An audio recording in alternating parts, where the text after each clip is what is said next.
Имала 2 негативни тестови на коронавирус, почина, но третиот тест по смртта излезе позитивен. Мистериозната смрт на 57 годишната кумановчанка денеска ги изненади и докторите и министерот за здравство. Жената е и прва жртва од COVID-19 во земјава, според непотврдени податоци е можно да е поврзана со патување во странство. Според министерот Филипчо, ова е нетипично за овој вирус, но и за било кој друг, но вели има и такви сценарија. Болен е и незиниот 33 годишен син кој е префрлен на инфективната клиника. И двајцата претходно биле лекувани во изолираното одделение на болницата. За жал го имаме и првиот смртен случај од коронавирусот, кој посмртно во Куманово беше диагностициран доцна синоќа. Се работи за жена која што имала 57 години. Во однос на приемот и третманот, сакам да кажам дека колегите постапиле согласно протоколот за изолација. Навремено се земени 2 теста и двата теста иницијални покажале негативен резултат. Но и покрај негативните резултати, заради тоа што болеста била типична за коронавирусот, таа била третирана во изолација.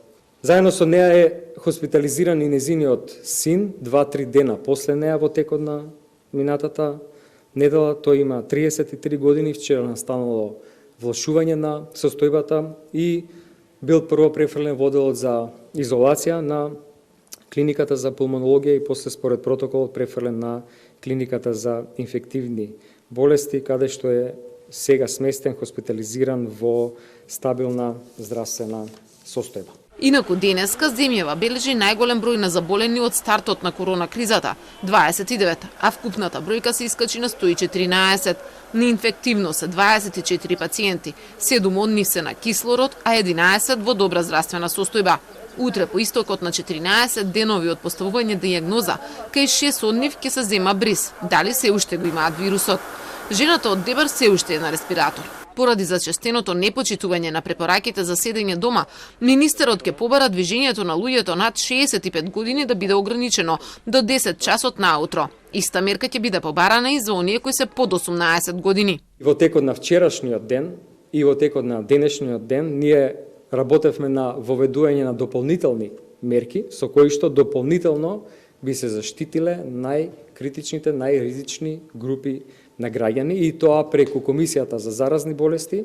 Утре ќе биде дискутирано и доставено до Централниот штаб, а после и по потреба и до владата, со цел да се воведат и дополнителни мерки кои што ќе ги заштитат овие граѓани. Станува збор за граѓаните над 65 години, за кои што сметаме дека и дополнително, освен полицискиот час, ќе треба да им биде ограничено движењето преку ден, нормално, со дозвола да се движат.